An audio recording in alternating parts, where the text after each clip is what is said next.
Hello students, पिछले class में हमने शीत युद्ध के विभिन्न स्टेजेस के बारे में अध्ययन किया। शीत युद्ध के जो 3 चरण थे उनका हमने अलग अलग पिछली क्लासों में अध्ययन कर लिया है।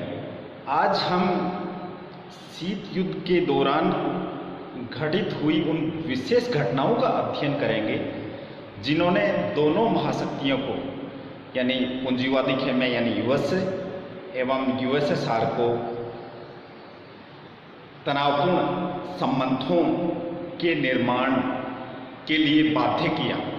उन घटनाओं का अलग अलग हम अध्ययन करेंगे और इन घटनाओं में जो पहली जो घटना है वो है कोरिया संकट। स्टूडेंट्स, कोरिया संकट शीत युद्ध के दौरान घटित पहली महत्वपूर्ण घटना थी जिसने दोनों महाशक्तियों को तनावपूर्ण संबंधों की स्थिति में पहुंचा दिया। कोरिया संकट या ये कहें कि कोरिया युद्ध, इसकी उपज कोरिया युद्ध है वो विश्व पटल पर कैसे आया, इसके कारणों को हम द्वितीय विश्व युद्ध के अंदर आसानी से देख सकते हैं। स्टूडेंट्स, जब द्वितीय विश्व युद्ध चल रहा था और मित्र राष्ट्रों के द्वारा धुरी राष्ट्रों से संघर्ष चल रहा था, उसी दौरान मित्र राष्ट्रों ने एक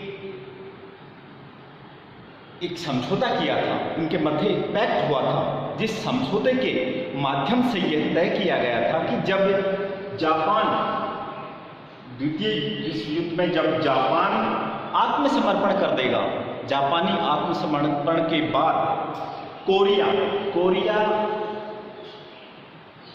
प्रशांत महासागर में स्थित एक प्रायद्वीपीय राष्ट्र था। कोरिया के 2 टुकड़े कर दिए जाएंगे। एक तरफ नॉर्थ कोरिया होगा जिसको हमने यहाँ नॉर्थ कोरिया लिखा है, दूसरा साउथ कोरिया। इस समझौते में जो मित्र राष्ट्रों के बीच में हुआ था, जिसमें यह तय किया गया था कि 38 डिग्री जो उत्तरी अक्षांश है, जो ये कहें कि कोरिया को लगभग मध्य में 2 भागों में बांट दिया। कोरिया को 38 डिग्री उत्तरी अक्षांश के द्वारा 2 भागों में बांट दिया जाता है। 38 डिग्री अक्षांश या उत्तरी अक्षांश से ऊपर का जो क्षेत्र था, जो कि नॉर्थ कोरिया कहलाता है, ये यहाँ सोवियत संघ का आधिपत्य रहना था। दूसरा 38 डिग्री उत्तरी अक्षांश से नीचे का जो क्षेत्र था वो पूंजीवादी खेमे, विशेष रूप से अमेरिका का प्रभुत्व यहाँ होना था। 1950 में नॉर्थ कोरिया द्वारा, क्योंकि कोरिया में चुनाव की घोषणा की गई, चुनाव करवाने का निश्चित किया गया, नॉर्थ कोरिया ने चुनाव में भाग लेने से इनकार कर दिया। इसी दौरान, क्योंकि अब यहाँ एक बात हमें और स्पष्ट कर देनी है कि उत्तरी कोरिया है वो किसके प्रभाव में था? उत्तरी कोरिया साम्यवादी खेमे के प्रभाव में था। और साम्यवादी खेमे में कौन कौन थे? यूएसएसआर और चीन। यूएसएसआर में, जो कि शीत युद्ध के दौरान हमने पढ़ा है कि साम्यवादी खेमे का नेतृत्व कौन कर रहे थे? यूएसएसआर के द्वारा, सोवियत संघ के द्वारा, या इसका यूएसएसआर का पूरा नाम क्या है? United union of Soviet socialist Republic. इसका नेतृत्व या साम्यवादी खेमे का नेतृत्व ये कर रहा था चीन है। चीन में भी आपको जानकारी के लिए बताता है कि यहाँ पर माओ के नेतृत्व में कब 1949 में माओ के नेतृत्व में चाइना में भी साम्यवादी सरकार की स्थापना हो गई थी। तो कहीं न कहीं नॉर्थ कोरिया को साम्यवादी सरकारों का समर्थन प्राप्त था। और 1950 में नॉर्थ कोरिया ने साउथ कोरिया पर, यानी दक्षिणी कोरिया पर, जो कि पूंजीवादी प्रभाव में था, जो कि यूएसए के प्रभाव में था, आक्रमण कर दिया। इस आक्रमण के पश्चात अपार जनसमूह की हानि हुई। ये कहा जाता है कि लगभग 2 लाख से ऊपर लोग इस कोरिया युद्ध में मौत के अकाल ग्रास बन गए। इसका एक परिणाम यह भी निकला कि नॉर्थ कोरिया को, क्योंकि बाद में अंतर्राष्ट्रीय ऑर्गेनाइजेशंस, जो इंटरनेशनल ऑर्गेनाइजेशंस ने कोरिया की यात्रा की, उन्होंने अपने रिपोर्ट्स में इस बात को साबित किया है।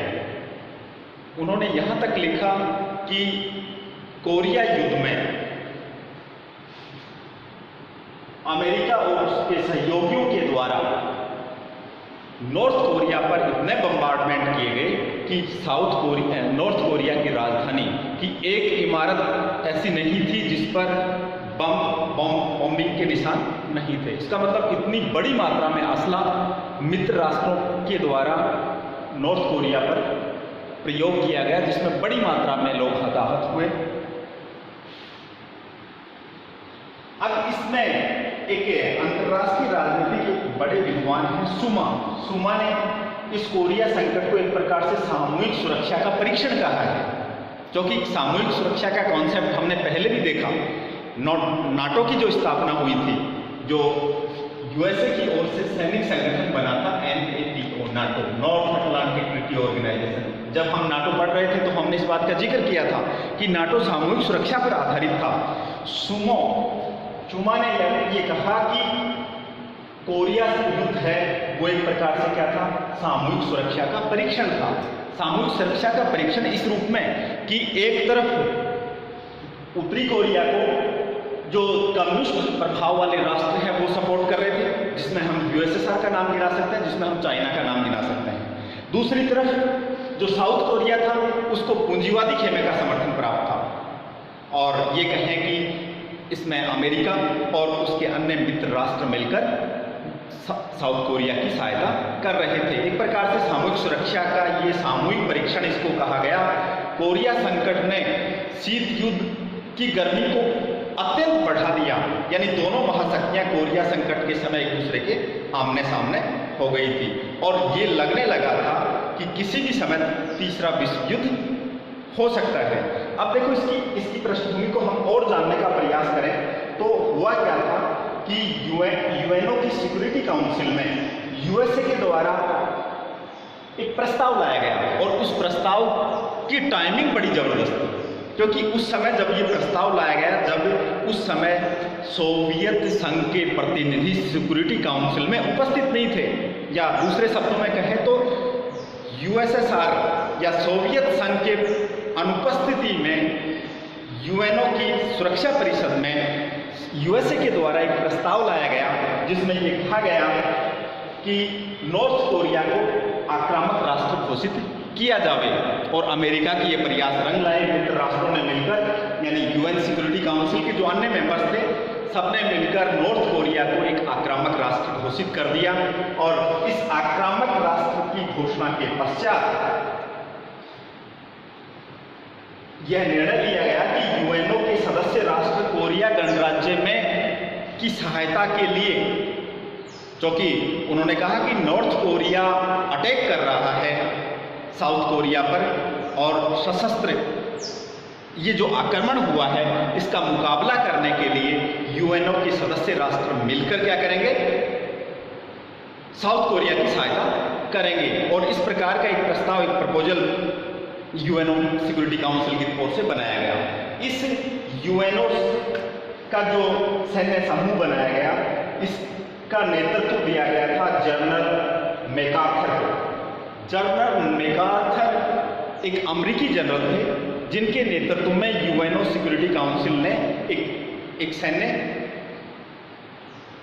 समूह तैयार करके साउथ कोरिया भेजा, और यहाँ पर इन सेनाओं ने सुरक्षा परिषद के आदेशों के अनुसार नॉर्थ कोरिया पर आक्रमण कर दिया। और ये जो युद्ध था, बाद में एक चीज और आई कि यूएनओ सिक्योरिटी काउंसिल में यूएसएसआर या सोवियत संघ के प्रतिनिधियों के द्वारा वीटो का प्रयोग किया गया। ये युद्ध लगभग 3 वर्षों तक चला, और इन 3 वर्षों में दोनों महाशक्तियों के मध्य जो संबंध थे उनको और तनावपूर्ण बना दिया था। द्वितीय विश्व युद्ध के बाद में यह पहली घटना थी जब दोनों महाशक्तियां अपनी विचारधारा को लेकर इस प्रकार से, क्योंकि नॉर्थ कोरिया है, नॉर्थ कोरिया में कौन सी विचारधारा थी? नॉर्थ कोरिया साम्यवादी प्रभाव में था और साउथ कोरिया पूंजीवादी प्रभाव में था, तो विचारधारा का ये द्वंद्व है वो ज्यादा गहराया है। सेकेंड वर्ल्ड वॉर के बारे में पहली बार ऐसा लगा कि दोनों महाशक्तियों में कभी भी युद्ध हो सकता है, लेकिन शीत युद्ध के अर्थ और परिभाषा में हमने देखा कि शीत युद्ध के दौरान जो संघर्ष था दोनों महाशक्तियों में, सत्ता के लिए, शक्ति के लिए संघर्ष जरूर हो रहा था, लेकिन दोनों महाशक्तियां कभी भी सीधे टक्कर लेने की स्थिति में नहीं थी, या दोनों महाशक्तियों में सीधा टकराव नहीं देखा गया था। एक प्रकार से ये कहें कि ये वैचारिक स्तर पर होने वाला एक वाक युद्ध था, जिसके अंदर दोनों महाशक्तियां सीधे एक दूसरे से टक्कर लेने से बच रही थी। लेकिन कोरिया संकट के समय ऐसा लगा कि शायद अब दोनों महाशक्तियां आपस में टकराएंगी, लेकिन अच्छा रहा कि 1953 में कोरिया संकट का हल कर लिया गया और युद्ध की समाप्ति हो गई। ये अलग बात है कि नॉर्थ कोरिया और साउथ कोरिया का झगड़ा आज तक बरकरार है। इस विवाद का समूल ये विवाद नष्ट नहीं हुआ, लेकिन एक बार दोनों महाशक्तियों में जो तनातनी हुई थी उसमें कमी आ गई।